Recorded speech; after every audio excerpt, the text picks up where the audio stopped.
Hello guys, कैसे हैं आप सब। उम्मीद करते हैं कि आप सब स्वस्थ होंगे और भी पढ़ाई में व्यस्त होंगे। तो गाइज चलिए, आज का जो हम लोगों का टॉपिक है वह है जिम्नोस्पर्म और यह लोअर बॉटनी का अंतिम टॉपिक है आज का। इसके पहले हमने virus, bacteria, fungi, lichen, algae, bryophyta, pteridophyta सब फिनिश कर चुके हैं। तो आज का यह जो जिम्नोस्पर्म टॉपिक है, चलिए इसको फटाफट के अंदाज में शुरू करते हैं। शुरू करने से पहले आप लोगों से कहेंगे, जितने लोग चैनल पर हैं एक बार लाइक करके तब चैनल पर आप शुरुआत करिए और तेजी से शेयर करिए। जितने भी लोग ज़्यादा होंगे उतनी ही ऊर्जा मिलेगी गाइस। तो चलिए बिल्कुल शुरू करते हैं आज का अपना यह टॉपिक, जिम्नोस्पर्म। तो देखिए, आज इस जिम्नोस्पर्म को, आज इसका भी पोस्टमार्टम हो जाएगा गाइस। तो इसके बाद जो है टेस्ट की प्रोसेस शुरू होगी। जैसा आप जानते हैं, जैसा ये चल रहा है हर दिन की तरह, आज भी उसी तरह से देख लीजिए। जिम्नोस्पर्म की बात कर रहे हैं आज, अनावृत बीजी।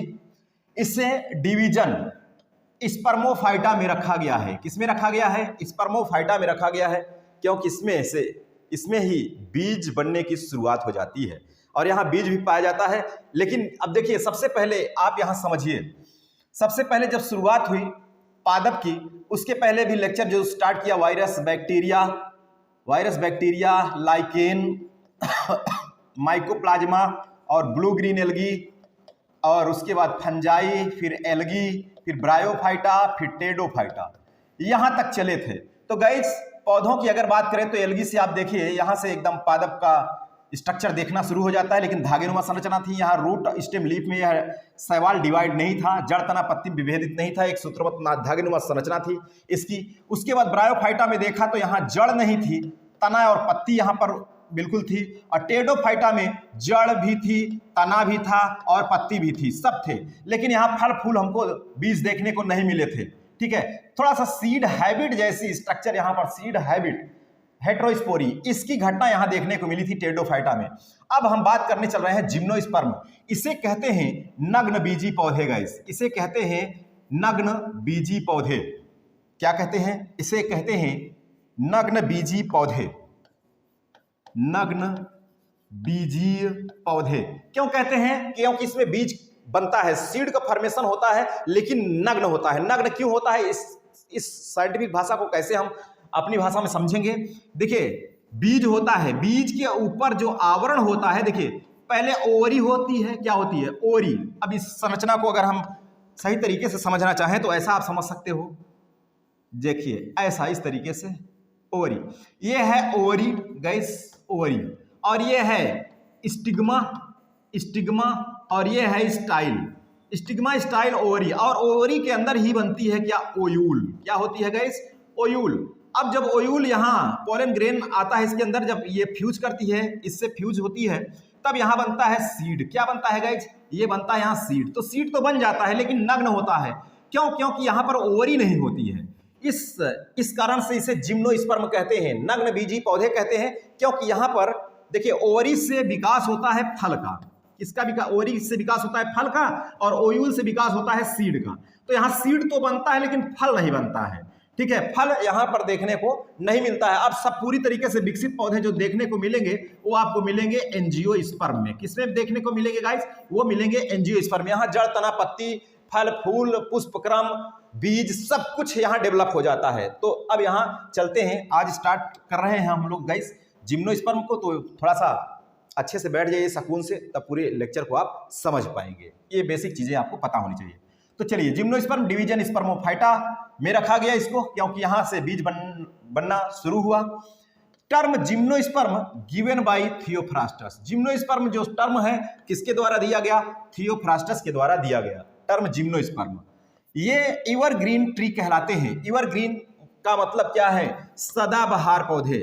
सदाबहार पौधे, सदाबहार मतलब कैसे, जो हमेशा कैसे रहते हैं? हरे भरे आते रहते हैं। इसका मतलब जल्दी जल्दी इसमें पत्तियां नहीं झड़ती हैं कि नग्न हो जाए, इससे बिल्कुल पड़ा रहे, समझ रहे हैं? तो ये है सदाबहार पौधे, एवरग्रीन ट्री। नेक्ड सीड, ये नग्न बीज, इनका बीज कैसा होता है? नग्न होता है, विदाउट ओवरी, बिना ओवरी के। यही मैंने समझाया अभी आपको, किसमें ओवरी का फॉर्मेशन नहीं होता है, जबकि सीड का फॉर्मेशन होता है। Originate in Paleozoic era. Gymnosperm कब ओरिजिनेट हुए? पैलियोजोइक ईरा में ओरिजिनेट हुए। डोमिनेंट ऑन अर्थ, ये पृथ्वी पर कब प्रभावी हुए? About 200 million year ago. यानी लगभग 200 वर्ष पहले जुरासिक पीरियड में जिम्नोस्पर्म पृथ्वी पर ये प्रभावित हुए, यानी डोमिनेट हुए। अब बात अगर करें इनकी जिम्नोस्पर्म की जेनेरा की, तो जिम्नोस्पर्म के लगभग जो है पूरे वर्ल्ड में 73 जेनेरा हैं और जिनमें से 7000 स्पीसीज हैं गाइस, 7000 स्पीसीज हैं, जबकि भारत में लगभग इसकी 16 लिविंग जेनेरा हैं और 153 स्पीसीज हैं। यहाँ पर गाइस 153 स्पीसीज हैं।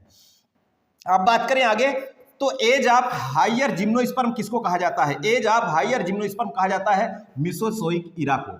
मिसोजोइक इरा को एज ऑफ हायर जिम्नोस्पर्म कहा जाता है। और यहाँ नीटेल्स से एक बात यहाँ पर ध्यान दीजिए, नीटेल्स, ये क्या है? नीटेल्स, इसको ध्यान रखिएगा। Gnetales is connecting link between gymnosperm and angiosperm. Gymnosperm और एंजियोस्पर्म के बीच की ये कड़ी कह जाती है, किसको कहा जाता है? नीटेल्स को कहा जाता है। Very very most important points, Gnetales, link between gymnosperm and angiosperm, दोनों के बीच की कड़ी कहा जाता है।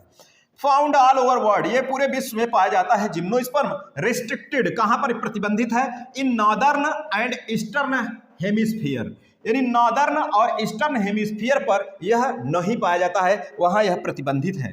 आगे की महत्वपूर्ण पॉइंट्स क्या है जिम्नोस्पर्म से, उसको लेकर के चलते हैं। आप लोग जानते हैं कि हम कोई व्यर्थ की बात आपसे बीच में नहीं करना चाहते, ताकि यह जो कॉन्सेप्ट है आपका वो बिल्कुल पूरी तरीके से क्लियर हो जाए। उम्मीद करते हैं कि जो यह प्रोसेस चल रहा है बिल्कुल वायरस से लेकर के और ये जिम्नोस्पर्म तक अंतिम पड़ाव पर हैं हम लोग, बिल्कुल यह जो लोअर बॉटनी है बहुत जल्द ही जो है फिनिश होने की कगार में है।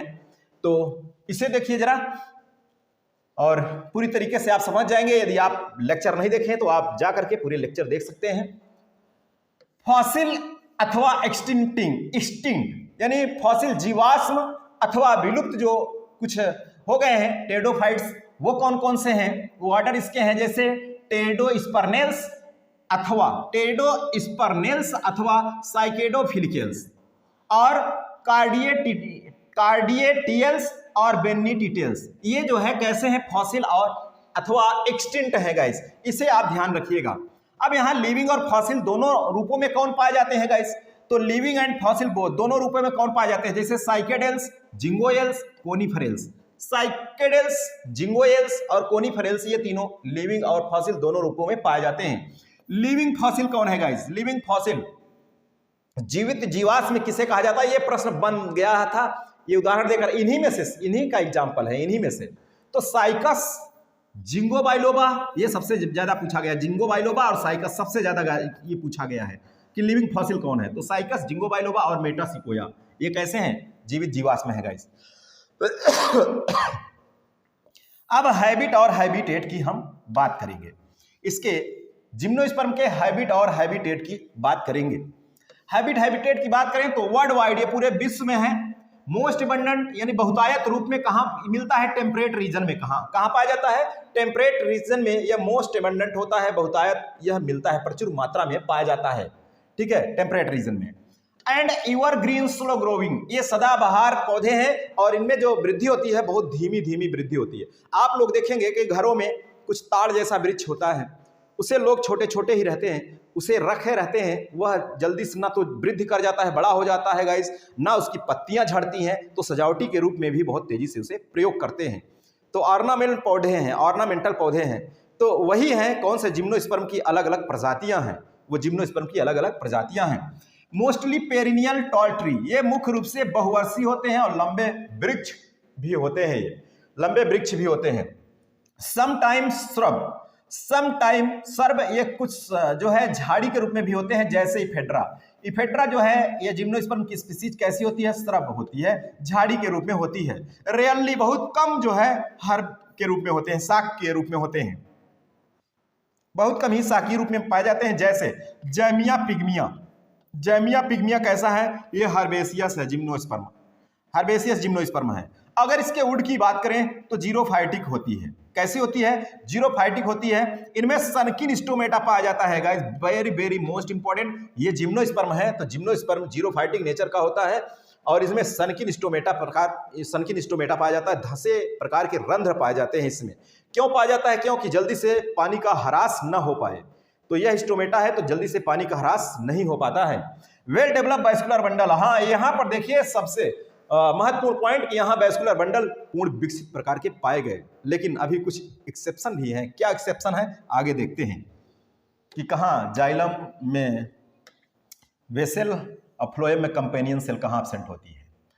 अब थोड़ा सा छोटा बड़ा लंबा मोटा चौड़ा हट्टा कट्टा तगड़ा इनकी से बात कर लीजिए, कौन कौन सी स्पीसीज कुछ ऐसे गुण रखती है। जैसे सबसे छोटा जिम्नोस्पर्म कौन है? जेमिया पिग्मिया। जेमिया पिग्मिया सबसे छोटा जिम्नोस्पर्म है। सबसे लार्जेस्ट सबसे बड़ा जिम्नोस्पर्म है सिकोया सेम्परवायरेंस। सिकोया सेम्परवायरेंस सबसे बड़ा जिम्नोस्पर्म है।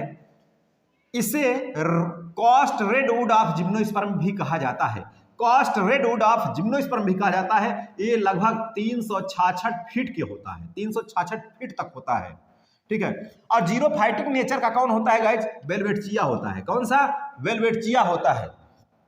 अब यहाँ एक बात और यहाँ ध्यान दीजिए, स्मॉलेस्ट हो गया, लार्जेस्ट हो गया। अब फादर ऑफ द फॉरेस्ट, जंगल का राजा किसे कहते हैं? तो सिकोया जिजेंटियम को फादर ऑफ द फॉरेस्ट कहते हैं, सिकोया जिजेंटियम। और मैसिव ऑफ द फॉरेस्ट किसे कहते हैं? मैसिव ऑफ द फॉरेस्ट कहते हैं टैक्सोडियम मैक्सिमम को। टैक्सोडियम मैक्सिमम को लगभग कितना मीटर होता है? 17 मीटर होता है ये गाइस। अब अगर मुख्य कैरेक्टर की अब बात करें, जिम्नोस्पर्म के कैरेक्टर की बात करें तो उसको भी देख लीजिए। जिम्नोस्पर्म का जो कैरेक्टर है गाइस, मेन बॉडी स्पोरोफाइट होती है। इसका मुख्य पौधा कैसा होता है? द्विगुणित होता है, 2n होता है जिम्नोस्पर्म का। और पौधा जो है वह रूट, स्टेम और लीफ में डिवाइड होता है, जड़ तना पत्ती में विभाजित होता है। इसमें रूट जो है टैप रूट देखने को मिल जाती है, लेकिन एक्सेप्शन है थोड़ा सा साइकस, जिसमें कोलेरॉइड रूट भी पाई जाती है। कोलेरॉइड रूट अभी उसकी हम बात करेंगे। पत्ती जो है इसमें दो प्रकार की, स्केल लीफ और फोलियस लीफ, दो प्रकार की पत्ती भी देखने को मिलती है। ये देखिए coralloid root in Cycas, very very important, बहुत बार पूछा भाई साहब। समझ रहे हैं कि साइकस में और किस प्रकार की जड़ होती है? तो साइकस में टैप रूट भी होती है और कोलेरॉइड रूट भी होती है। कोलेरॉइड रूट की विशेषता यह है कि जैसे ये साइकस हो गया, पौधा साइकस हो गया, तो यहीं इसके बेस पर, कहां पर गाइस? यहीं बेस पर कुछ इस तरीके से डाइकोटोमसली ब्रांच वाली ऐसे पाई जाती हैं। डाइकोटोमस का मतलब ऐसे इस प्रकार की जो है जड़ें होती हैं, और ये जड़ें जो हैं नीचे नहीं जाती हैं, ये गुरुत्वाकर्षण के विपरीत रहती हैं, ठीक है, ऊपर रहती हैं। इस कारण से देखिए इसको क्या कहते हैं? एपोजियोट्रॉपिक। एपोजियोट्रॉपिक एंड डाइकोटोमसली, देख लीजिए द्विशाखी वाली रहती हैं, और एपोजियोट्रॉपिक मतलब ये नीचे नहीं जाती हैं और यही मार गुचमुचाई रहती हैं गाइस, इससे समझ रहे हैं? Apogeotropic, dichotomously. Endophytic association with blue green algae, और यह नीलहरित शैवालों के साथ यह एंडोफाइटिक संबंध के रूप में रहता है। अर्थात ऐसे सीधे सीधे बात करिए कि इसमें कोलेरॉइड रूट में नीलहरित शैवाल पाई जाती है, एल्गल जोन पाया जाता है, समझ रहे हैं? उसमें जैसे एना बीना नॉस्टॉक, ठीक है, ये सभी नीलहरित शैवाल इसमें होते हैं, ठीक है, कोलेरॉइड रूट ऑफ साइकस में। अब थोड़ा साइकस की बात तो हो गई, पाइनस की बात कर ले। पाइनस रूट्स और माइकोराइजा, पाइनस की जो जड़ है वो माइकोराइजा संबंध प्रदर्शित करती है। माइकोराइजा किसे कहते हैं? जब कवक का संबंध उच्च कुल के पौधों की जड़ों के साथ होता है तो उस एसोसिएशन को माइकोराइजा एसोसिएशन कहते हैं।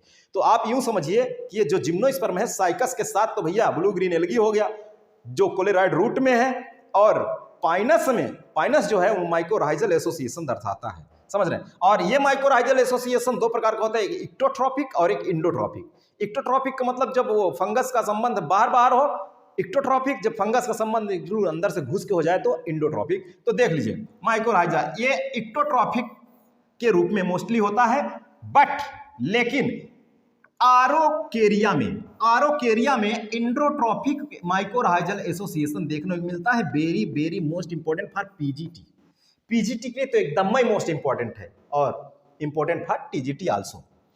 टैक्सोडियम डिस्टिकम में न्यूमैटोफोर्स पाए जाते हैं।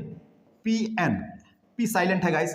टैक्सोडियम डिस्टिकम में न्यूमैटोफोर्स पाए जाते हैं। न्यूमैटोफोर्स का मतलब क्या है? श्वसन, रिस्पायरेटरी रूट, श्वसन मूल। जहां मार्सी प्लेस होता है, दलदली स्थान होता है, वहां पर इसकी जड़ें ऊपर निकल आती, खूंटी जैसी संरचना दिखने लगती है, शो करती है, प्रदर्शित होती है खूंटी जैसी संरचना के रूप में, उसे कहते हैं न्यूमैटोफोर। और ये श्वसन में क्या करती हैं? मदद करती हैं, ठीक है, ये रिस्पायरेटरी रूट भी कही जाती हैं। तो चलिए आगे चलते हैं। यहां पर अब यहां अगर हम आगे चलें गाइस तो कहां चलेंगे? ऐसे चलेंगे। देखिए कैसे चलेंगे। यहाँ एक बात और तेजी से थोड़ा सा सेशन को शेयर करिए। हमें लगता है कि पीडीएफ सभी लोग पा जाते हैं, इसलिए जो है लाइव क्लास लेने की इनकी जो है इंटरेस्ट खत्म हो जा रही है। तो भैया हम आपको बता दें ना, केवल पीडीएफ ले लेने से बहादुरी नहीं है कि पीडीएफ पा गए तो भैया राजा हो गए, अब तो आपको सिलेक्शन से कोई रोक ही नहीं सकता है। भाई साहब पढ़ना पड़ेगा उसको, और उसको समझने के लिए पीडीएफ को ना ये लेक्चर देखना बेहद जरूरी है। जब तक आप लेक्चर नहीं देखोगे ना, कौन सा पॉइंट कैसे समझ पाओगे। हमने तो अपनी भाषा में उसको नोट कर रखा है उसको, लेकिन आप कैसे समझोगे। वैसे देखोगे ना तो वैसे आपका चेहरा ऐसे पड़ा रहेगा, और परीक्षा के हाल में बैठोगे ना लुआ जैसे मुंह ऐसे बना लोगे, ऐसे समझे में नहीं आएगा। कहेंगे पीडीएफ तो यार सब कुछ दिया था लेकिन समझ में नहीं आया। क्यों नहीं समझ में आया? क्योंकि लेक्चर नहीं देख रहे हैं आप, समझ रहे हैं। तो लेक्चर देखना भी बेहद जरूरी है। अब मैं जबरदस्ती आपको नहीं दिखा सकता कि नहीं आप देखबई करो देखबई करो। अरे आपका सिलेक्शन आपको लेना है ना, इंटरेस्ट आपको बनना चाहिए कि हम आपको कितने समय तक जबरदस्ती कराएंगे, समझ रहे हैं। अभी तो है नहीं, ऐसा तो है नहीं कि हाँ कुछ लोग चाहते हैं कि बस तुरंत ही मिल जाए और पिए दवा की तरह सब कुछ हो जाए, कि गुरुजी पहुंचे मुंह पकड़ कैसे लो जिम्नोस्पर्म पियो पियो जिम्नोस्पर्म पिला दें गुरुजी जिम्नोस्पर्म, अब आपको पूरा आ जाए। हाँ आप पूछे जिम्नोस्पर्म से क्वेश्चन, तो ऐसी प्रोसेस नहीं है भाई, मेहनत करनी पड़ेगी आप लोगों को। एक बार वीडियो को आप सभी लोग तेजी से सेशन करिए। जितने लोग हैं मैं जान रहा हूँ इतनी संख्या जो आप लोगों की है वो बहुत जुनूनी है आप लोग, और हर दिन की तरह आज भी देखिए डटे हैं। लेकिन और लोग क्या है, प्रैक्टिस सेशन जब होता है आएंगे, चलो प्रैक्टिस सेशन में देखेंगे, आधे अधूरे ज्ञान वाले आएंगे फटाफट। जो संख्या अब इससे ज्यादा जो संख्या बढ़ेगी प्रैक्टिस में, वो आधे अधूरे ज्ञान वाले होते हैं, और आधा अधूरा ज्ञान बहुत ही खतरनाक होता है गाइस, बहुत खतरनाक होता है गाइस, समझ रहे हैं। बहुत उछलते हैं, बहुत फुदकते हैं इस तरीके से। तो थोड़ा सा डीपली भी इसको आप लोग पढ़िए। हाँ जो लोग अभी व्हाट्सएप ग्रुप से नहीं जुड़े हैं तो मैं आपको बता दूं कि 9219008522 अगर आप पूरी लोअर बॉटनी की पीडीएफ चाहते हैं, लोअर बॉटनी की पीडीएफ पूरी तैयार हो गई है। अगर आप चाहते हैं तो आपको बता दें उसके लिए आपको 70 रुपए पेड करने पड़ेंगे। पूरी लोअर बॉटनी का प्राइस है 70 रुपए, पेड करने पड़ेंगे आपको। इस नंबर से संपर्क करेंगे, ये व्हाट्सएप ग्रुप से भी आप जुड़ सकते हैं यहाँ से, जो आपको पूरी जानकारी यहाँ पर मिलती रहती है। तो उसके बाद आपको वायरस से लेकर जिम्नोस्पर्म तक का पूरा टॉपिक का पीडीएफ आपको प्रदान कर दिया जाएगा, समझ रहे हैं। तो चलो, और लेक्चर के साथ साथ टेस्ट सीरीज भी चलती है। बाकी और जानकारी जो चाहिए आपको इस नंबर पे जानकारी मिल जाएगी, और वो भी कॉल अलाउड नहीं है, मैसेज के थ्रू। अब ये नहीं कि भैया डंडा कर दो, हेलो हेलो फोन कर दीजिए, तो अब इतना गुरुजी कहाँ खाली है, समझ रहे हैं। चलिए स्टेम की बात करें तो जैमिया पिग्मिया जो है इसमें स्टेम ट्यूबरस होता है और अंडरग्राउंड होता है। कैसा होता है? अंडरग्राउंड। इस पर जो है इसके स्टेम पर लीफ हिस्कर पाए जाते हैं, यानी जब पत्ती गिर जाती है तो वहां जो धब्बे बने रह जाते हैं उसका चिन्ह, जैसे यहाँ से पत्ती लगी है ना और यहाँ से गिर गई तो यहाँ चिन्ह बन जाते हैं, तो इस पर लीफ हिस्कर पाए जाते हैं, जो इसका कैरेक्टरिस्टिक फीचर है, कैरेक्टर है जैमिया पिग्मिया के स्टेम का। इस पर लीफ हिस्कर पाए जाते हैं, very very most important. Cycas का जो तना है, देखिए इसका तना कैसा होता है, अंडरग्राउंड जैमिया पिग्मिया का, ये क्वेश्चन बनते हैं। साइकस का जो तना होता है ये अनब्रांच होता है, सीधे लंबाई जाता है, इसमें और शाखाएं नहीं निकलती हैं। और पाइनस और जिंगो में जो स्टेम होता है वो ब्रांच होता है और डाइमार्फिज्म होता है, दो रूप में होता है। कुछ तो लॉन्ग सूट होती हैं, कुछ और डॉर्फ सूट होती हैं, कुछ छोटी सूट होती हैं, कुछ लंबी सूट होती हैं।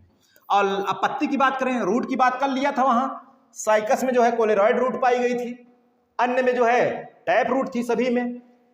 बाकी माइकोराइजा पाइनस में जो पाया जाता है, साइकस में कोलेरॉइड रूट में नीलहरित शैवाल पाया जाता है। स्टेम की बात कर लिया, कौन ट्यूबरस होता है, किसमें किसमें अनब्रांच होता है, किसमें ब्रांच होता है। अब लीफ की बात करते हैं। लीफ भी इसमें दो प्रकार की, एक मोनोमार्फिक रूप और एक डाइमार्फिक। मोनोमार्फिक पत्ती जो एक ही प्रकार की पत्ती पाई जाती है उसे मोनोमार्फिक लीफ कहते हैं। जो डाइमार्फिक का मतलब दो प्रकार की पत्ती, जैसे scale leaf, foliage leaf. Scale leaf की विशेषता और फोलियज लीफ की देखिए क्या है। स्केल लीफ की विशेषता ये स्मॉल होती है, ब्राउन होती है, डेसिडुअस होती है, प्रोटेक्टिव इन फंक्शन होती है, यानी ये सुरक्षात्मक यानी कार्य की दृष्टि से सुरक्षा प्रदान करती हैं। और ये ब्राउन होती हैं और ब्राउन कलर की होती हैं, छोटी होती हैं और डेसिडुअस होती हैं। फोलियज लीफ लार्ज होती हैं, ग्रीन होती हैं, बड़ी होती हैं, हरी होती हैं, फोटोसिंथेसिस फंक्शन, और इनका कार्य होता है प्रकाश संश्लेषण करना, फोटोसिंथेसिस का। ठीक है, आगे देखिए विनेशन की अगर बात करें, विनेशन शिरा विन्यास की, शिरा विन्यास रेटिकुलेट प्रकार का पाया जाता है नीटम में। शिरा विन्यास पत्ती में जो शिरा विन्यास होता है ना, इस तरीके से पूरी पत्तियां में ऐसे जालिकावत जैसे, ये शिरा विन्यास। तो जालिका नहीं, पैरेलल भी होता है, रेटिकुलेट भी होता है, डाइकोटोमस होता है। तो विनेशन रेटिकुलेट पाया जाता है नीटम में, पैरेलल पाया जाता है वेलवेटचिया में, और डाइकोटोमस पाया जाता है किसमें, जिंगो में। और सबसे प्रश्नों का बाप बनकर बैठा है यहाँ। No venation in Cycas, Cycas में कोई सिरा विन्यास नहीं मिलता है। No venation in Cycas, very very most important. Leaf देखिए, अब लीफ की और बात देखिए, लीफ बाइफेसियल होती है, यानी दुई सतह इसमें, एक ऊपर और एक नीचे, अलग अलग चिन्ह आप अलग अलग तरीके से पहचान सकते हैं, ये ऊपर वाला है नीचे वाला है। जैसे किसमें, साइकस में, टैक्सस में, जिंगो में। साइकस, टैक्सस और जिंगो में लीफ बाइफेसियल होती है। और निडिल लाइक लीफ किसमें होती है मेरे भाई मेरे बाप, देख लीजिए, निडिल लाइक होती है पाइनस में। पाइनस में जो लीफ होती है वो निडिल लाइक होती है, very very most important. Pinnately simple and pinnately compound किसमें होती है, पिन्नेटली कंपाउंड पिच्चियाकार, सूच्याकार, ऐसे भैया जैसे सूजा नहीं होता है, भोंक देंगे सब में ऐसे, भोंक देंगे ऐसे पेटवा में, सूजा नहीं होता है, तो इस तरीके से पिच्चियाकार या कहें पिन्नेटली कंपाउंड किसमें पाई जाती है, साइकस में, ये लीफ। यही से क्वेश्चन निकल करके बनते हैं गाइस। अब और क्वेश्चन कहां से बनता है इसमें, चलिए देखते हैं। जाइलम और फ्लोएम से बनता है, तो उसको भी आप बखूबी देख लीजिए एक बार। जाइलम की विशेषता है consist of tracheid and xylem parenchyma. Xylem tracheid xylem parenchyma में बटा होता है। इसमें बेसल्स एब्सेंट होती हैं, very very most important. Gymnosperm के जाइलम में बेसल्स एब्सेंट होती हैं, एक्सेप्ट अपवाद गाइस। क्या है अपवाद, कौन, नीटेल्स।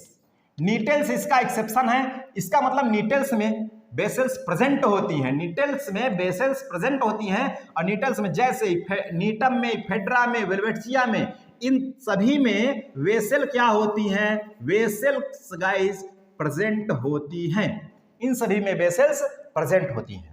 अब phloem consist of sieve tube and phloem parenchyma guys, या सीव एलिमेंट कह दीजिए, फ्लोएम सीव एलिमेंट और फ्लोएम पैरेन्काइमा में डिवाइड होता है। अब फ्लोएम की विशेषता है कि इसमें फ्लोएम में कंपेनियन सेल एब्सेंट होती है। फ्लोएम में, जिम्नोस्पर्म के फ्लोएम में कंपेनियन सेल एब्सेंट होती है, एक्सेप्ट अपवाद, किसको छोड़कर, नीटेल्स को। नीटेल्स को छोड़कर, नीटेल्स का मतलब वही यही जीनीटम इफेड्रा वेलवेटिया गाइस, ठीक है, इसको छोड़कर, अर्थात इन नीटेल्स में फ्लोएम, नीटेल्स के फ्लोएम में कंपेनियन सेल प्रेजेंट होती है गाइस, ठीक है। अब रूट की बात करें तो रूट में वैस्कुलर बंडल होता है, जिनमें xylem exarch condition, exarch and diarch से पॉली आर्च तक होता है, इक्सार्च और diarch to polyarch condition में होता है। अब चलते हैं आगे, आगे बढ़ते हैं। सब पूरे क्वेश्चन का कलेक्शन है एक तरीके से गाइस, पूरा निचोड़ है। साइकस हैज 2 कार्टिलिडान, साइकस के सीड में 2 कार्टिलिडान होते हैं। और Pinus has more than 3 to 8 cotyledons, Pinus में 3 से 18 कार्टिलिडान्स होते हैं गाइस, 3 से 18 कार्टिलिडान्स होते हैं, किसमें होते हैं, पाइनस में होते हैं। जबकि साइकस में कितने, 2 कार्टिलिडान होते हैं, वेरी वेरी मोस्ट इंपॉर्टेंट, यह क्वेश्चन आ चुका है। साइकस कोलेरॉइड रूट है ब्लू ग्रीन एल्गी, साइकस की कोलेरॉइड रूट में नीलहरी शैवाल होता है, ये बात मैं पहले ही बात कर चुका हूं। Vascular bundle arranged in picture like manner, vascular bundle जो है पिक्चर लाइक मैनर में यह अरेंज होता है गाइस, ठीक है। इन स्टेम वैस्कुलर बंडल, यानी स्टेम के वैस्कुलर बंडल कैसे होते हैं, conjoint, collateral and endarch open होते हैं गाइस, ठीक है। इसके तना का वैस्कुलर बंडल कंजॉइंट होता है, कोलैटरल, इंडार्च और ओपन होता है। एक टॉपिक में आपका वैस्कुलर बंडल लेकर के आने वाला हो बहुत जल्द गाइस। वुड इसमें कैसे, हाँ वुड से भी क्वेश्चन पूछा जाता है। जिम्नोस्पर्म की वुड 2 प्रकार की होती है, एक तो मैनोजाइलिक कहलाती है, दूसरा जो है पिक्नोजाइलिक कहलाती है। मैनोजाइलिक वुड कैसी होती है, सॉफ्ट और पोरस होती है, मुलायम होती है और पोरस होती है, छिद्रित होती है, जैसे साइकस, साइकस। और इसमें पॉलीजाइलिक होती है, कैसे होती है, पॉलीजाइलिक, 1.5 साल जाइलम। तो मैनोजाइलिक किसमें, साइकस में, ये ध्यान रखिएगा गाइस, ये बहुत बार पूछा है। और पिक्नोजाइलिक पाइनस में, पी से पिक्नोजाइलिस, पी से पाइनस, ठीक है, ये आप ध्यान रखिए, पीपी आप ध्यान रखिएगा बस। अगर ये मोनोजाइलिक, यहां पर इसको पिक्नोजाइलिक को मोनोजाइलिक भी कहा जाता है, देखो मोनोजाइलिक टर्म अलग है, अब मैनोजाइलिक टर्म अलग है। तो मैनोजाइलिक होती है साइकस, अब मोनोजाइलिक होती है पाइनस। अगर आप मैनोजाइलिक मोनोजाइलिक में दे देगा ना तो ये भी कंफ्यूजन आप दूर कर लीजिएगा। अभी मोनोजाइलिक होती है पाइनस, ठीक है। और देखिए, और पिक्नोजाइलिक देगा तो पीपी आप याद ही रखें, पाइनस की लकड़ी कैसी होती है, वुड कैसी होती है, पिक्नोजाइलिक। और ये कंपैक्ट एंड हार्ड होती है, कंपैक्ट एंड हार्ड होती है। अब थोड़े से लीफ की बात कर लें, लीफ की, चलो लीफ की बात कर लें भाई। लीफ जो है हाइपोस्टोमेटिक और एम्फीस्टोम होते हैं। देखो हाइपोस्टोमेटिक किसमें होती है पत्ती, हाइपोस्टोमेटिक का मतलब है that is on lower epidermis यानी स्टोमेटा जो है, स्टोमेटा, हाइपोस्टोमेटा, स्टोमेटा जो है जब लोअर एपिडर्मिस पर होते हैं तो उसे कहते हैं हाइपोस्टोमेटिक। जैसे किसमें, साइकस में, साइकस में जो है स्टोमेटा हाइपोस्टोमेटिक होते हैं। और एम्फीस्टोमेटिक का मतलब both side, stomata present on both side of the leaf. जैसे पाइनस में, पाइनस में दोनों साइड में जो है ये होंगे क्या, स्टोमेटा। तो इसे क्या कहेंगे हम, एम्फीस्टोमेटिक कहेंगे। तो ये आप ध्यान रखिएगा, एम्फीस्टोमेटिक पाइनस और हाइपोस्टोमेटिक साइकस, ये क्वेश्चन आता है। तो यहां से क्वेश्चन अब बना के दे सकता है घुमा करके। ये देख लीजिए, यहां से स्टोमेटा, स्टोमेटा यहां पर देखिए थोड़ा सा अब एक डिवाइडेशन एक प्रकार का और हो गया स्टोमेटा में। स्टोमेटा में यहां देखिए दो प्रकार का, एक हैप्लोचेलिक, दूसरा सीडेंटोचेलिक। एक स्टोमेटा का भी लेक्चर होगा तो वहां पूर्ण रूप से इसकी डिफिनेशन आप देखिएगा। अभी यहाँ फिलहाल क्वेश्चन कैसे पहुंचता है ये दे देगा, ये चारों जीनस, इसमें कहेगा हैप्लोचेलिक स्टोमेटा फाउंड इन। तो हैप्लोचेलिक स्टोमेटा साइकस में, पाइनस में, जिंगो में और इफेड्रा में और टैक्सेस, इन सभी में पाया जाता है हैप्लोचेलिक स्टोमेटा। सेडेंटोचेलिक स्टोमेटा किस में पाया जाता है, जैसे नीटम में और वेलवेटसिया में। ठीक है, ये आप ध्यान रखिएगा। अब चलते हैं हम रिप्रोडक्शन की तरफ बढ़ते हैं गाइज। किस में बढ़ते हैं, किधर बढ़ते हैं, अब हम बढ़ते हैं रिप्रोडक्शन की तरफ। तो रिप्रोडक्शन को भी देख लीजिए एक बार, और कहेंगे आप लोगों से तेजी से सेशन को और शेयर कर दीजिए, थोड़ा सा मजा आ जाए गाइज। ठीक है, क्या आप लोगों को पढ़ने में मजा आ रहा है, जो भी चल रहा है, virus, bacteria, fungi, algae, bryophyta, Pteridophyta और ये जिम्नोस्पर्म, तो क्या आप लोगों को मजा आ रहा है गाइज। ठीक है, चलिए आगे चलते हैं, बिल्कुल यहाँ पर बढ़ते हैं, रिप्रोडक्शन को देखते हैं। साइकस में रिप्रोडक्शन, पहली बात साइकस जनन की बात करें तो इसमें मोनोइसियस और डायोसियस दोनों प्रकार की जातियां होती हैं। मोनोइसियस कौन होता है, पाइनस, और डायोसियस कौन होता है, साइकस और जिंगो। डायोसियस का मतलब जब मेल वाला अलग हो और फीमेल वाला प्लांट अलग हो तो डायोसियस। और जब मोनोइसियस का मतलब एक ही पौधे की अलग अलग शाखा पर मेल और फीमेल अगर वहां पर गैमीट्स बने, फॉर्मेशन होता है, तो इसे हम क्या कहेंगे, मोनोइसियस। तो डायोसियस होता है साइकस और जिंगो, मोनोइसियस होता है पाइनस। और रिप्रोडक्शन इसमें वेजिटेटिव रिप्रोडक्शन और एसेक्सुअल दोनों प्रकार का रिप्रोडक्शन देखने को यहां मिल जाता है। वेजिटेटिव रिप्रोडक्शन बाय बल्बिल्स, किसके द्वारा होता है, बल्बिल्स के द्वारा होता है। जबकि एसेक्सुअल रिप्रोडक्शन किसके द्वारा होता है, बाय स्पोर के द्वारा होता है। और ये जो है टोटल और टोटल हेटेरोस्पोरस होता है। जैसे ब्रायोफाइटा टोटल होमोस्पोरस था, उसी तरीके से जिम्नोस्पर्म टोटल हेटेरोस्पोरस। हेटेरोस्पोरस का मतलब इसमें दो प्रकार का स्पोर पाए जाते हैं। कितने प्रकार के, दो प्रकार के इसमें स्पोर पाए जाते हैं। एक तो होते हैं माइक्रोस्पोर और दूसरा होते हैं मेगा स्पोर। तो माइक्रोस्पोर मेल कोन माइक्रोस्पोर होते हैं, यानी माइक्रोस्पोर का मतलब मेल गैमीट का फॉर्मेशन करता है, जो मेल कोन पर बनता है। और मेगा स्पोर फीमेल गैमीट का निर्माण करता है, जो किस पर, फीमेल कोन पर बनता है गाइस। तो और एक बात और यहाँ पर ध्यान रखिएगा, जब इसकी लाइफ साइकिल चलती है पूरी, तो यहाँ लाइफ साइकिल से भी क्वेश्चन जो पूछा जाता है एंडोस्पर्म से। तो यहाँ पर जो एंडोस्पर्म बनता है, इसमें इसका एंडोस्पर्म हैप्लॉइड होता है, यन होता है। जैसे एंजियोस्पर्म का जो एंडोस्पर्म है, एंजियोस्पर्म का जो एंडोस्पर्म है, एंडोस्पर्म वो 3N होता है। लेकिन यहाँ इसका एंडोस्पर्म कैसा है, वो यन है गाइस। ये आपको ध्यान रखना पड़ेगा, very very most important. Gymnosperm का एंडोस्पर्म कैसा होता है, हैप्लॉइड होता है। एंजियोस्पर्म का एंडोस्पर्म कैसा होता है, ट्रिप्लॉइड होता है।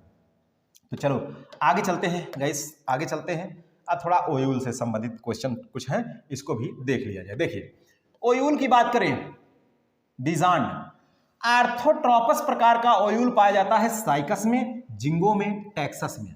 साइकस, जिंगो, टैक्सस में आर्थोट्रोपस प्रकार का ओयूल पाया जाता है। अब यहाँ पाइनस जो है ये अपवाद का खजाना बन चुका है। मैं आपको बता रहा हूं गाइस, ये अपवाद का खजाना बन चुका है। अगर इसका दिया ओयूल पाइनस का कैसा होता है तो मामला कोर्ट में चला जाएगा। क्योंकि मैं आपको बता दूं, बहुत सारी बुकों का विश्लेषण किया, इंटरनेट का विश्लेषण किया, लेक्चर्स के विश्लेषण किया, जो रीड किया था बीएससी, एमएससी, टीजीटी, पीजीटी में, उसका भी विश्लेषण किया। हर लोगों ने अलग अलग बताया है। ठीक है, कैसे अलग अलग बताया है आपको अगर देखेंगे, सिंह पांडे जैन, गाइस बुक है बीएससी की, सिंह पांडे जैन। सिंह पांडे जैन की अगर आप बुक देखोगे तो वहां पर आपको कैसा मिलेगा, ये मिलेगा आपको एनाट्रापस। कैसा, एनाट्रापस। अगर आप इंटरनेट पे सर्च करोगे तो मिलेगा आर्थोट्रोपस। कैसा मिलेगा, आर्थोट्रोपस मिलेगा। और एक है शर्मा की बुक, कौन सी, शर्मा की बुक है वहां भी आपको एनाट्रोपस नहीं, एक अलग ही दिखेगा आर्थोट्रोपस। तो आर्थोट्रोपस एनाट्रोपस इस तरीके से ये दे रखा है हर जगहों पे। एक बात और है मैं आपको बता दूं, वैसे भी जो लेक्चर पढ़ाया गया है, जो हम लोगों ने स्टडी किया है, जो प्रोफेसर साहब लोगों ने पहले पढ़ाया था, वो बताए थे कि ये एनाट्रोपस ही होता है, पाइनस का जो ओयूल होता है एनाट्रोपस ही होता है। लेकिन इसका कैलकुलेशन करने पर कुछ बुक लिख रही हैं जो बिल्कुल ऑथराइज्ड बुक हैं, वो लिख रही हैं कि ये एनाट्रोपस नहीं बल्कि कैसा होता है, आर्थोट्रोपस ही होता है। कैसा होता है, आर्थोट्रोपस ही होता है। तो अब इसमें कौन सा सही है ये मैं क्लियर नहीं करूंगा, इसको आप लोग देख लीजिएगा। आप लोगों के अनुसार जो क्लियर होगा वो आप लोग बताइएगा कमेंट बॉक्स के कमेंट में 92 19 00 85 22 पर। इस पर आप लोग कमेंट करके जरूर बताइएगा कि, और ऑथेंटिक बुक उसकी आप स्क्रीनशॉट लेकर के फोटो खींच करके प्रूफ का इंटरनेट पे ढूंढोगे तो तुरंत ही आर्थोट्रोपस आ जाएगा, समझ रहे हैं। अन्य और बुकें भी हैं, मैं बता रहा हूँ, सिंगपार्ट नेजर भी है, वहां पर भी आ जाएगा। लेकिन शर्मा है एनाट्रोपस आ गए भाई, नोट्स हैं वो एनाट्रोपस आ गया। तो ये आप थोड़ा सा इसको आप लोग देख लीजिएगा, इसको बहुत ज्यादा हम इसको भूकाल नहीं बनाएंगे फिलहाल इस क्वेश्चन से आप। अच्छा, आर्थोट्रोपस को ही एट्रोपस यहाँ कुछ जगहों पे टर्म दे रखा है, एट्रोपस, समझ रहे हैं, वहां ए नहीं एट्रोपस दे रखा है, समझ रहे हैं ऐसा। तो फिलहाल उसके हिसाब से आर्थोट्रोपस के हिसाब से तो एट्रोपस तो सही हो जाएगा। अब इसका जो है ओयूल कैसा, यूनिटेगमिक किसका किसका होता है ओयूल, यूनिटेगमिक साइकस, पाइनस, जिंगो, टैक्सस, इन सभी का ओयूल यूनिटेगमिक होता है। और बाइटेगमिक किसका होता है, नीटम, इफेड्रा, वेलवेटिया। नीटम, इफेड्रा, वेलवेटिया का जो है जो ओयूल होता है वो बाइटेगमिक होता है। अब आर्चिगोनिया की बात करें, अगर आर्चिगोनिया जो क्वेश्चन बनता है तो वेंटर इज एब्सेंट, यानी जिम्नोस्पर्म के आर्चिगोनिया में वेंटर एब्सेंट होता है, बहुत ही इंपॉर्टेंट पॉइंट्स हैं। और इसमें जो नेक कैनाल सेल पाई जाती है संख्या किसकी कितने हैं, यानी 2 नेक कैनाल सेल तो साइकस और जिंगो में 2 नेक कैनाल सेल पाई जाती है, 4 नेक कैनाल सेल पाई जाती है टैक्सस में, 32 नेक कैनाल सेल पाई जाती है इफेड्रा में पाई जाती है। और पाइनस में पोलन ग्रेन कैसा होता है, विंग, पंख नुमा होता है। पाइनस में पोलन ग्रेन विंग नुमा होता है, इसको आप ध्यान से नोट कर लीजिए, यह क्वेश्चन पूछा भी गया है और इंपॉर्टेंट भी है। पाइनस में जो पोलन ग्रेन है विंग है इसमें, पोलन ग्रेन में। अब जर्मिनेशन सीड का जर्मिनेशन कैसा होता है गाइस, तो साइकस में हाइपोजियल जर्मिनेशन पाया जाता है, अब पाइनस में इपीजियल पाया जाता है। अब इसको कैसे समझेंगे, आई देखो पी है ना, यहां लिखा है पी, और साइकस का वाई है तो यहां लिखा है साई हाई, यानी साइकस में हाइपोजियल जर्मिनेशन। अब पाई में ये देखिए पाई है इपीजियल जर्मिनेशन, समझ रहे हैं, इपीजियल पाइनस में।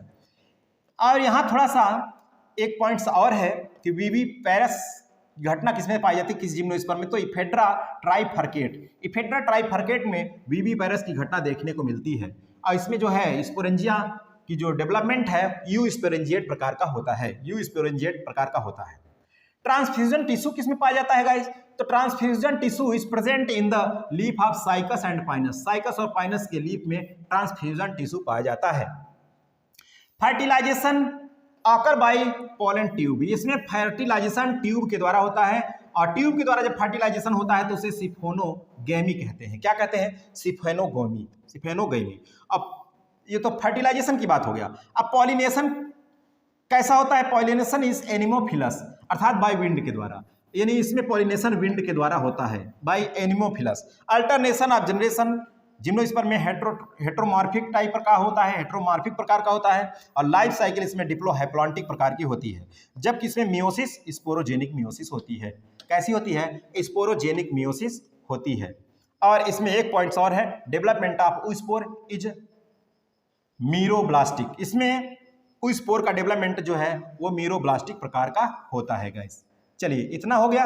अब हम बात करेंगे इसमें क्लासिफिकेशन की, किसकी बात करेंगे, अब हम इसमें बात करेंगे क्लासिफिकेशन की, यानी किसकी, जिम्नोस्पर्म के क्लासिफिकेशन की। तभी तो एक लेक्चर में सब कुछ समाप्त होगा गाइस, ठीक है, एक लेक्चर में सब कुछ समाप्त हो जाएगा। आज थोड़ा मेरा मीटर कम चल रहा है क्योंकि पेट में थोड़ा सा जो है ऐठन वैठन है, मरोड़ वरोड़ है, इसलिए थोड़ा मीटर कम भाग रहा है। तो चलो देखते हैं, फिलहाल उम्मीद करते हैं कि आपकी समझ में आ रहा होगा ये पूरा, क्योंकि ये जैसे निचोड़ लिए हैं ना तो इसे निचुड़ गया है पूरा। क्लासिफिकेशन की बात करें अगर हम, तो इसे 2 सब क्लास में बांटा गया है गाइस जिम्नोस्पर्म को। साइकेडोफाइट जिसमें जो स्मॉल और अनब्रांच इसमें स्टेम होते हैं, स्मॉल और अनब्रांच स्टेम होते हैं, साइकेडोफाइटी। और दूसरा जो है कोनीफेरोफाइटा, कोनीफेरोफाइटा। साइकेडोफाइटा जो है इसको 3 भाग में पुनः डिवाइड कर दिया गया है। तीनों भाग कौन कौन से हैं देखिए जरा ध्यान से, साइकेडोफिलिकल्स, बेनिटिटेल्स और साइकेडेल्स। साइकेडोफिलिकल्स, बेनिटिटेल्स और साइकेडेल्स, ये 3 भाग हैं इसमें, ठीक है। अब यहाँ पर जो साइकेडोफिलिकल्स है इसकी आप एक विशेषता देखिए, ये फॉसिल्स होते हैं, फॉसिल्स। एग्जाम्पल इसका क्या है, मेड्यूलोसा, मेड्यूलोसा इसका एग्जाम्पल है किसका, साइकेडोफाइटी में साइकेडोफिलिकल्स का। बेनिटिटेल्स का एग्जाम्पल है विलियमसोनिया, बेनिटिटेल्स का एग्जाम्पल है। जबकि साइकेडेल्स जो है लिविंग साइकेड्स हैं, लिविंग साइकेड्स। और ये कैसे हैं, साइकेडोफिलिकल्स ये है फॉसिल, तो लिविंग साइकेड्स हैं। जैसे एग्जाम्पल कौन, साइकस और जैमिया। जैमिया 25 सेंटीमीटर का होता है भाई, जैमिया। आगे अब चलते हैं हम कोनीफेरोफाइटा में, कोनीफेरोफाइटा की बात करते हैं तो उसको भी देख लेते हैं। जो कोनीफेरोफाइटा यहाँ पर है उसे 4 भागों में डिवाइड कर दिया गया है। कितने भाग हैं, 4 भाग हैं। इन चारों भागों को जरा आप ध्यान से देखिए, चारों भागों को, उम्मीद करते हैं आपको दिख रहा होगा। 4 भाग में देख लीजिए कौन कौन से हैं। एक तो है कार्डिएटेल्स, दूसरा जिंगोयल्स, तीसरा कोनीफेरल्स, चौथा नीटेल्स, ये है। तो कार्डिएटेल्स ये फॉसिल होते हैं। जिंगोयल्स में इसका एग्जांपल जिंगो बाइलोबा, जिसे मैडन हेयर ट्री कहा जाता है। जिंगो बाइलोबा को मैडन हेयर ट्री कहा जाता है। और ये मैडन हेयर ट्री की बात आई तो मैं यहाँ एक point maidenhair fern note कर दिया। मैडन हेयर फर्न ये थोड़ा सा अलग है, इसको आप उसमें मत शामिल करिएगा, नहीं धोखा खा जाएंगे आप, समझ रहे हैं। मैडन हेयर फर्न, एडियंटम को मैडन हेयर फर्न कहा जाता है, जबकि जिंगो बाइलोबा को मैडन हेयर ट्री कहा जाता है। ये टेडोफाइट्स है, एडियंटम टेडोफाइट है, जिंगो बाइलोबा जिम्नोस्पर्म का प्लांट है, तो ये आप ध्यान रखिएगा इसमें। अब कोनीफेरल्स में ये लार्जेस्ट ऑर्डर है, बहुत ही इंपॉर्टेंट पॉइंट कि लार्जेस्ट ऑर्डर कौन है इस जिम्नोस्पर्म में, तो लार्जेस्ट ऑर्डर है कोनीफेरल्स। इसका एग्जांपल है पाइनस और सिकोया। निटेल्स को आप जानते हो, कनेक्टिंग लिंक बिटवीन जिम्नोस्पर्म और एंजियोस्पर्म कहा जाता है। जिम्नोस्पर्म और एंजियोस्पर्म के बीच की कड़ी कहा जाता है इसको। इसका एग्जांपल है नीटम, इफेड्रा और वेलवेटिया। नीटम, इफेड्रा, वेलवेटिया, और इसी में वेसेल्स प्रेजेंट होती हैं। बाकी सब में क्या होती हैं, वेसेल्स एब्सेंट होती हैं। ये बात तो मैं आपसे पहले ही कर चुका हूं। अब कुछ कॉमन नेम हैं, जो एग्जांपल पूछता है, कुछ कॉमन नेम है, इनको भी देख लीजिए। कॉमन नेम का सम कॉमन नेम है, जैसे जिंगो बाइलोबा को क्या कहते हैं, मेडन हेयर ट्री कहते हैं, मेडन हेयर ट्री। सिकोया को रेडवुड ट्री कहते हैं, सिकोया को क्या कहते हैं, रेडवुड ट्री कहते हैं, सिकोया को रेडवुड ट्री कहते हैं। और आरोकेरिया को कहते हैं क्रिसमस ट्री, मंकी पजल। आरोकेरिया को क्रिसमस ट्री अथवा मंकी पजल। और इफेड्रा को कहते हैं ज्वाइंटेड फिर कहते हैं इफेड्रा को। और साइकस रिवोलोटा को कहते हैं सागोपाम, साइकस रिवोलोटा सागोपाम। पाइनस जिराडियाना को कहते हैं चिलगोजा, ये भी बहुत बार पूछा, चिलगोजवा, समझ रहे हैं। पाइनस जिराडियाना का ये सीड है जिसे भूनकर खाया जाता है, चिलगोजा जिसे कहते हैं। टेक्सस को कहते हैं ईव ट्री, क्या कहते हैं, ईव ट्री। और बायोटा को कहते हैं थूजा। बायोटा का जो कॉमन नेम है वो क्या है, थूजा गाइस, थूजा इसका कॉमन नेम है। आगे देखिए, साइकस लिविंग फॉसिल्स हैं, लिविंग फॉसिल्स पूछे, साइकस ये पूछा गया है। साइकस में नेक कैनाल सेल 2 होती है। साइकस के परागण 3 सेल्ड में निकलते हैं, ये क्वेश्चन पूछे गए हैं। साइकस के फीमेल गैमेटोफाइट में आर्चिगोनिया की संख्या 2 से 6 होती है। और साइकस में परागण व निषेचन के मध्य 4-5 माह का अंतराल होता है। कितने माह का, 4-5 माह का अंतराल होता है गाइस। चलिए, यह हो गया क्लासिफिकेशन और कुछ मोस्ट इंपॉर्टेंट पॉइंट। अब बात करेंगे इकोनॉमिक इंपॉर्टेंस की। किसकी बात करेंगे इस इकोनॉमिक इंपॉर्टेंस, आर्थिक महत्व की। अब जिम्नोस्पर्म के आर्थिक महत्व की बात करेंगे तो चलो थोड़ी सी कास्ट मोटिवेशनल लाइन भी आप लोग लिख दिया करें, थोड़ा सा हमको भी मोटिवेशन मिल जाए आप लोगों से, समझ रहे हैं। तो चलो फिलहाल आज तो जिम्नोस्पर्म फिनिश होने वाला है। और जितने भी लोग अभी नए जुड़े हैं, जिनको भी नई जानकारी हुई है, अगर आपको हमारा लेक्चर अच्छा लग रहा है तो भाई पहली बात तो जितने लोग अभी हैं आप लोग साथ में देख रहे हैं, एक बार लाइक कर दीजिए। लाइक करने में कुछ जाएगा नहीं गाइस, मेरा उत्साह थोड़ा सा बढ़ जाएगा, बात समझ रहे हैं। चलो तो एक बार आप लोग फटाफट थोड़ा सा लाइक कर दो और संख्या आप लोग थोड़ा सा और बढ़ा लीजिए, तब और मजा आ जाएगा इस, ठीक है। इकोनॉमिक इंपॉर्टेंस की अब बात करेंगे।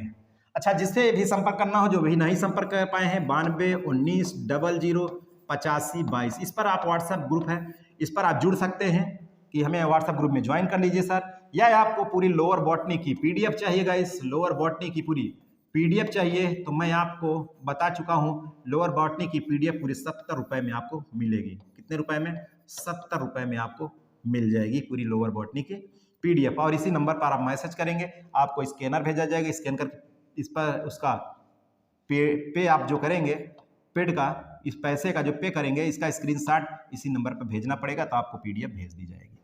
ठीक है, और जानकारी लेनी हो तो इसी नंबर पर आप संपर्क कर सकते हैं। चलिए, इकोनॉमिक इंपॉर्टेंस देख लीजिए जरा।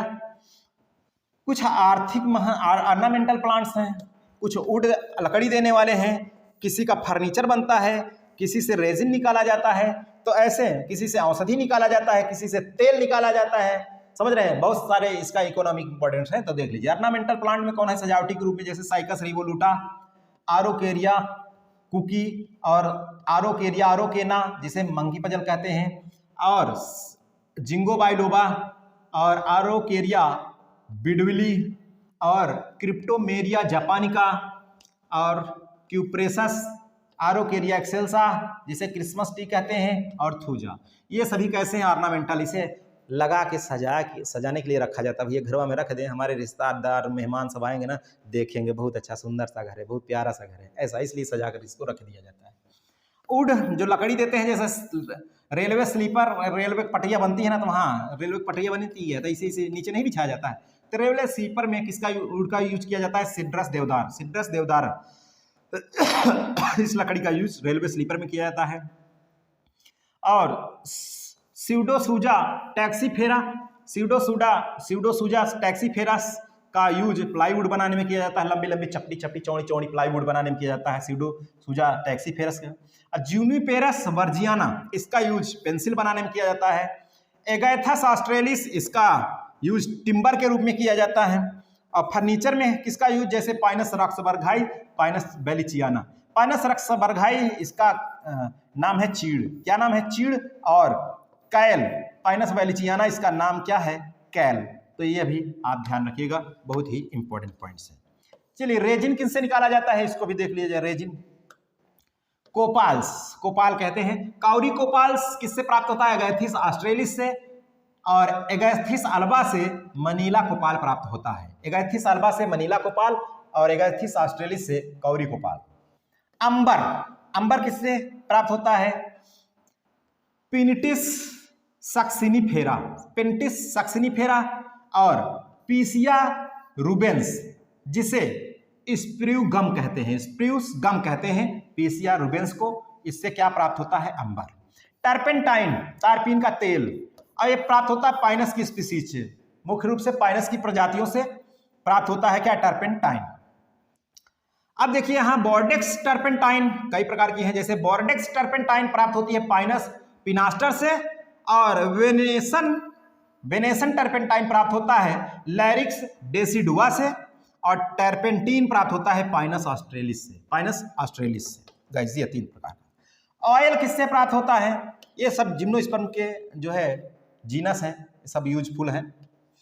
ऑयल, सीडार वुड ऑयल प्राप्त होता है जूनिपेरस वर्जियाना से। Cider would oil very very important, बहुत बार पूछ चुका है। कनाडा बाल्सम एबीज बाल्सेमिया से, कनाडा बाल्सम प्राप्त होता है, भाई गोंद टाइप का है थोड़ा सा, एबीज बाल्सेमिया से कनाडा बाल्सम प्राप्त होता है। पेपर इंडस्ट्री में किसका यूज होता है? एबीज पिंड्रो का और क्रिप्टोमेरिया जापानिका का, पाइनस रॉक्सबर्गाई का। Abies pindrow, Cryptomeria japonica, Pinus roxburghii, इसका यूज कहाँ होता है? पेपर इंडस्ट्री में होता है।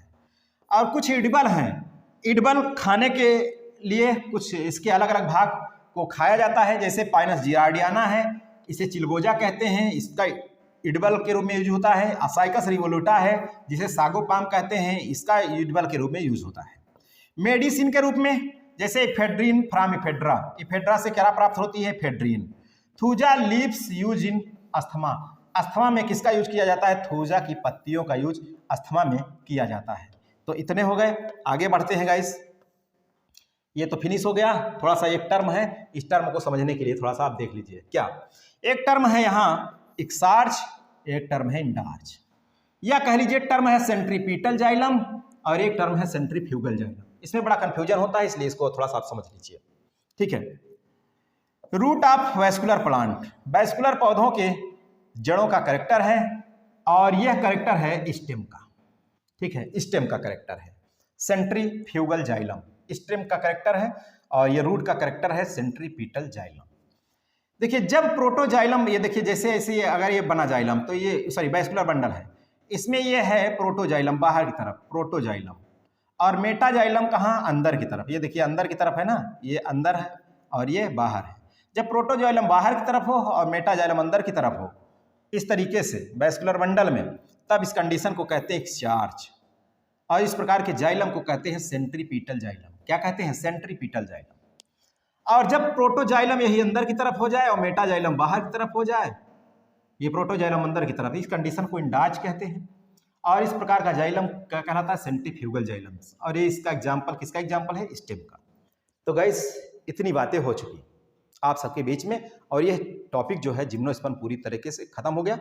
इस जिम्नोस्पर्म में आपको पढ़ने हैं टीजीटी में साइकस और पाइनस, दो जीनस पढ़ने हैं, एक है साइकस और दूसरा है पाइनस। तो एक लेक्चर में ये दोनों भी फिनिश हो जाएंगे, ये एक लेक्चर में ये दोनों भी फिनिश हो जाएंगे। तो पूरी ये लोअर बॉटनी क्या फिनिश। तो ऐसे भी लोअर बॉटनी फिनिश हो चुकी, केवल एक लेक्चर बचा है, वो भी साइकस और पाइनस का। साइकस पाइनस देखो कराने को तो हम साइकस को अलग करा सकते हैं, पाइनस को अलग करा सकते हैं, यूं बॉन्डर फैलाते हुए 2-2 घंटे का लेक्चर, लेकिन ऐसा नहीं है। जितना आपके काम की चीज़ है आपको सिलेक्शन लेना है, सिलेक्शन लेने से मतलब है बाद में मैं बोलता हूं कि आप बाद में बहुत बड़ा ज्ञान लेना होगा, नॉलेज ना, बहुत थीसिस करना होगा, तो पहले सिलेक्शन ले लीजिए, उसके बाद ज्ञान आप बटोरिएगा, खूब बड़ा सा थीसिस लिखिएगा पीएचडी जैसा, समझ रहे हैं। तो फिलहाल इतना। अगर किसी को समस्या होती है, अगर पीडीएफ आपको चाहिए, तो मैं बार बार बताता हूँ 9219008522 पर आप संपर्क करके पूरी लोअर बॉटनी की पीडीएफ आप ले सकते हैं, पूरी लोअर बॉटनी की पीडीएफ आप प्राप्त कर सकते हैं और हमारे व्हाट्सएप ग्रुप से भी जुड़ सकते हैं। तो फिलहाल चलिए आज के लेक्चर में गाइस मैं बताया कि थोड़ा सा आज मेरा मीटर कम चल रहा है, थोड़ी सी तबीयत उतना ठीक नहीं है। तो फिलहाल आज के इस लेक्चर में गाइस बस यहीं तक रखते हैं, फिर मिलेंगे नए दिन नए ऊर्जा नए लेक्चर के साथ। ओके, थैंक यू, जय हिंद।